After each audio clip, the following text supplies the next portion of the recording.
Welcome to the North Tonawanda Football Hall of Fame YouTube channel. My name is Ed Helinski. Glad you could join me again today. We have another great guest, the Bishop Gibbons player from the past. Started off with the Bishop Gibbons football program way back when, nearly 60 years ago.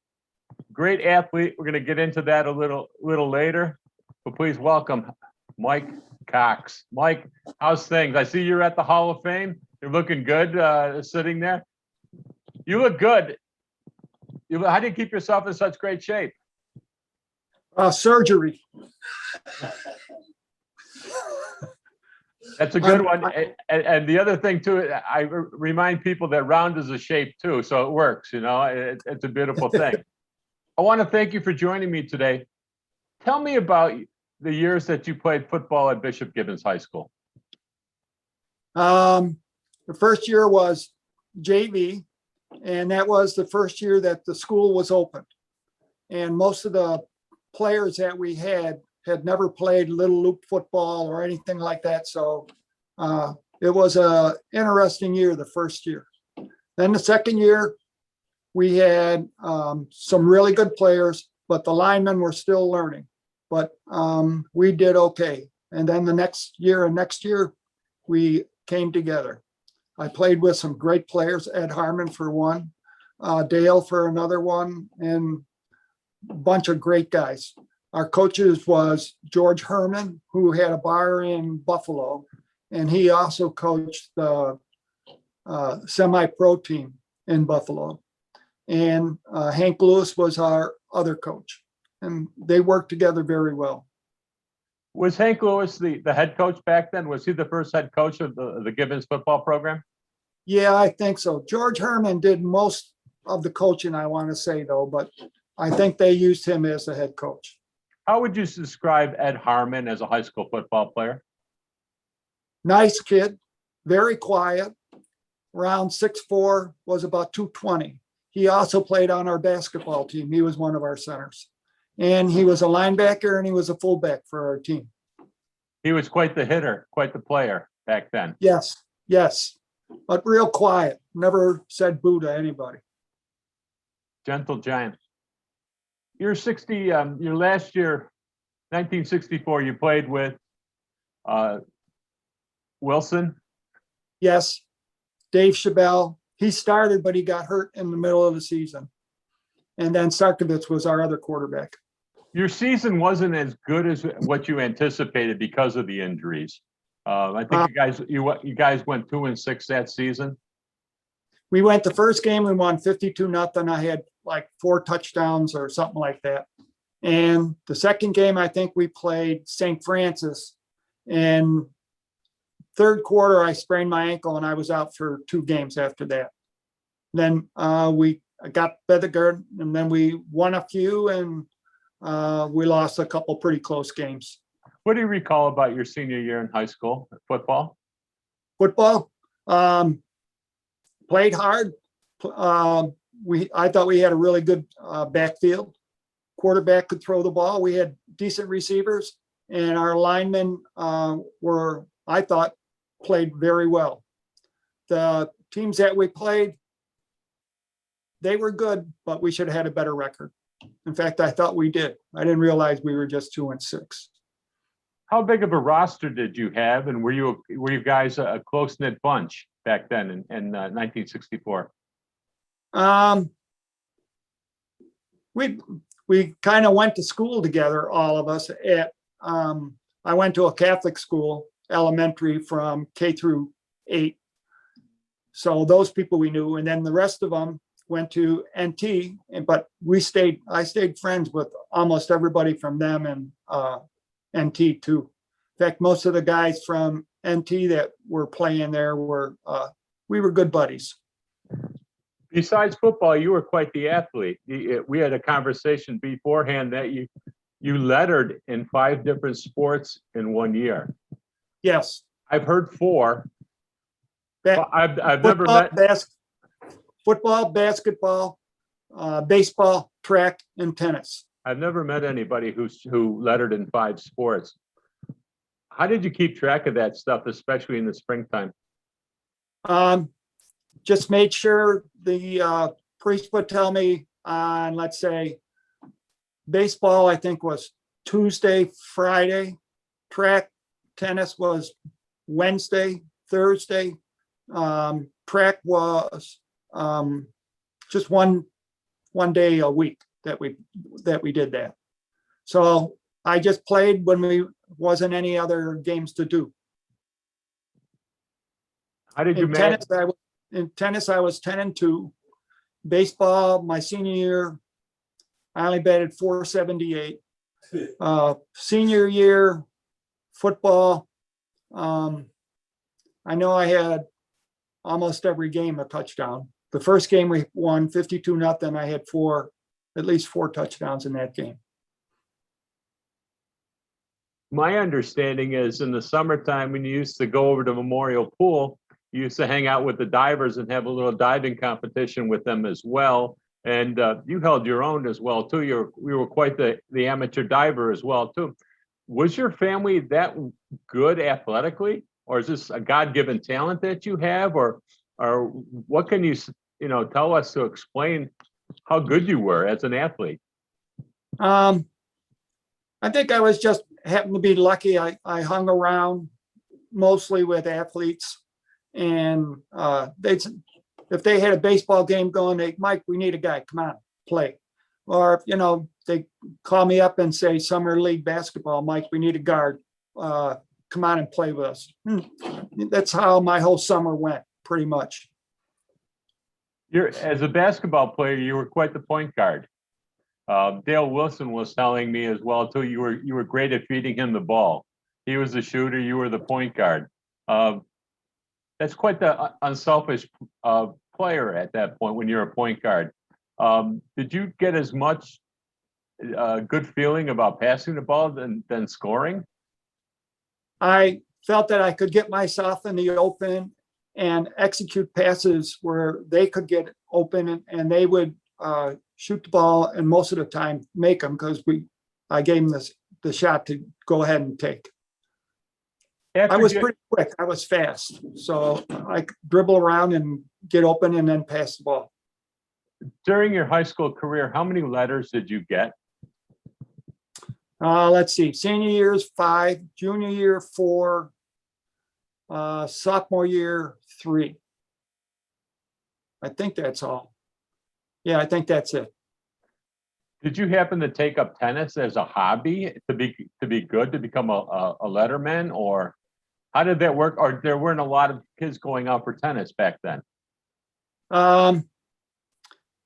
My buddies from school, from Gibbons, there was 2 guys that were real good tennis players. So I used to go over and watch a little bit, and they said, why don't you learn how to play? So I got a racket, went up and hit balls up against the church wall. And then I went down where the course was and started playing against these guys and just ended up being pretty good. How did you become such a good diver? I learned almost everything until I went to college by myself. And during football practice at the college, the coach would let us go in the pool. So I started jumping around on the diving board, and the football coach was the swim coach. So he goes, I think you'd be very good at our swim team as a diver. So they had a coach, and they taught me how to really do most of the stuff that I did. And while I was there to earn money for school, I dove at the Steel Pier, which used to be a big place in Jersey. It used to take me 45 minutes to walk from the boardwalk to the end of it. And I would do 80 foot into the ocean. It's simply amazing. Did the swim coach try to get you to come out for the swim team, or you were just too tied up with basketball at that point? Too many games in basketball and practice and stuff. So, plus Gibbons didn't have a swim team. They didn't even have a pool. Where did studies fall into all of this? You were busy all year round between football practice, football games, basketball practice, basketball games. the three sports in the spring, and that's provided it's a dry spring. I mean, because games I'm sure got canceled back then as well too, and changed because of rainouts and such. Where did the books fall into this? Where did the what fall into it? Where did education and studying fall in line with this? When I got home, depending upon whatever game that I played, that's when I would start going through and doing the homework and so forth. Lucky for me, most of the guys that I was with, they were a whole lot smarter than me. Did you like the discipline of Gibbons? I mean, you had the sport code and the ties, and did you like the regimen of that type of education? That's kind of interesting because it never really bothered me to wear sports coat and a tie and a shirt. Some of my friends, as soon as they walked out the door, the suit coat was gone, the tie was gone, but I wore it until I got done with practice, and I put it on when I leave so people could see that I was from Gibbons. I know you live in Grand Island and you probably get to North Tonawanda from time to time. When you drive by Bishop Gibbons on Payne Avenue, what goes through your mind? I look at it because I thought that it was going to stay there forever, but I knew my senior year, all the classes started to get smaller and smaller. And because of that, well, for example, when we tried the football team, I think we had maybe 50 people tried out for the football team. Whereas our nemesis O'Hara, they had 125 try out for the football team. So most of the time, I think we had between 40 and maybe 50 players on our football team. So that's probably 1/4 of our whole class. I think we had 200. Back then, were you getting students from Tonawanda? Because it's my understanding that there was a certain line drawn in Tonawanda that a certain area of town went over to Cardinal O'Hara and a certain area went over to Bishop Gibbons. That Dale lived in Tonawanda, and he went over there to meet the coaches and stuff and didn't like it. So then he came to Gibbons and liked it a lot. I had we had at least a half a dozen boys or men that came over from Tonawanda and either played on one team or another for Gibbons. So that was, to help us out too. If you ran into somebody and having a conversation with them and you got talking about high school and maybe football or maybe some of the other athletics involved with that, what would you tell them about Bishop Gibbons? I thought when we played together, everybody was good enough to help you out and work with you. And if I was doing something, I would try to help him out. And everybody got along real good, I thought.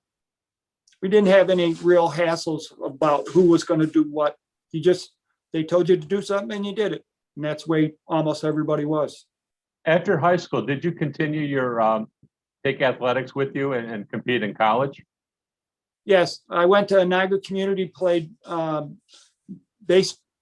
basketball and baseball.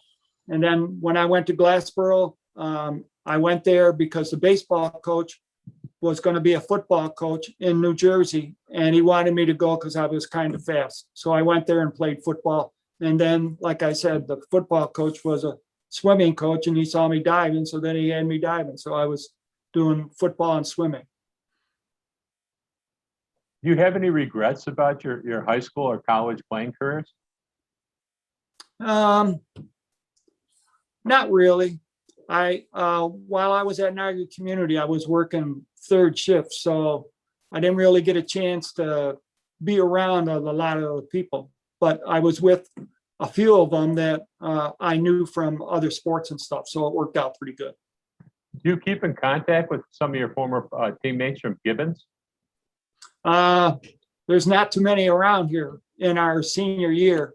And the last time we had a reunion, I think only maybe 20 people and half of them were women. So not many of the guys were around. We've talked about a few different things here today. What would you like to talk about that I haven't asked you? Probably my high diving days was a lot of fun. The Steel Pier was you paid one price to get in, and they had 2 movie theaters. They had all kinds of rides. They had games to play, and then they would have big names to come. And the reason I even knew about it was Chicago was playing there, and my roommate in college, we went to see Chicago, and I saw these guys diving in the back. So I went back there and said, hey, I can do that. And the guy, they said, you could have a bathing suit right now. Yeah, I don't care. Let's go ahead and do it. Well, the guy that was their boss said, no, come next week and I'll let you try out. So the following week I couldn't go because we had a practice football game against Kuhnstown. And so I went the following week, and he yelled at me for being late, not being there the last week, but they let me go up to 65 feet. He says, oh, that's good enough. And he said, oh, maybe you'll get a chance to go to Acapulco with us and be the first American to do a swan dive. And I said, all right, that'll be fun. But I got to meet I met Kenny Rogers, the band leader for the band that used to be with Johnny Carson. And he was really nice. And Duke Ellington, just really nice people I got a chance to meet while I was there. You went to school in New Jersey. What brought you back to Western New York? First of all, to see if I could get a job. And as soon as I graduated, I had like another semester that I could play or be on the swim team and play football. And the coach said, if I were you, I'd see if I could get a job first. So I came back here and I started substituting around. And then at Maryville, their phys ed teacher, he was a wrestling coach, and he broke a bone in his eyes, so he couldn't work. And they asked me if I'd substitute. After I got done substituting for him, they asked me if I wanted to work there full time. And that's what I did. I worked there for 5 years. And then because I left, there was a factory here that had like 2,500 people over by the airport. And I could see that the number of students was getting less. When I first started working in the junior high, there was 1,800 kids. When I left, there was 700 kids. And I kept asking the principal and stuff, am I going to be all right here? And he said, oh, Mike, don't worry about it. Well, then I went to Georgia and got a job right away there. I worked there for 10 years. While I was there, I got a job with the Hawks, doing statistics on their home games. And then I used to play racquetball against the Falcons. And Turner wanted me to do baseball statistics. And I said, that's too much trouble. Couldn't do it. So I was there for I think I was there 10 years. And then I came back to North Tonawanda because my mom was sick and got a job here in North Tonawanda. Wow. So you've got to enjoy part of the country and do some interesting work in any way, shape, or form. One of the things I did during the summer, worked at a boys camp up in Canada. And 1 year I was a guide because they had 100 lakes and stuff like that. So you had to use a map and a compass and stuff like that. And I would take 5 canoes out and we would go up there and travel around and do that. And then the following year they needed a cook. So I was a cook. Looking back at your high school career, do you ever say to yourself, wow, I did quite a lot of things back in Bishop Gibbons? I just never really thought about it. The opportunity to play those different sports came up and it was one of the things that I like to do. So that's what I did. Mike Cox, I want to thank you so much for joining me here today on the North Tonawanda Football Hall of Fame YouTube channel. I wish you well. I wish you good health. And thank you so much for joining me today. You take care of yourself. Thank you very much for having me. Enjoyed it a lot. Thank you.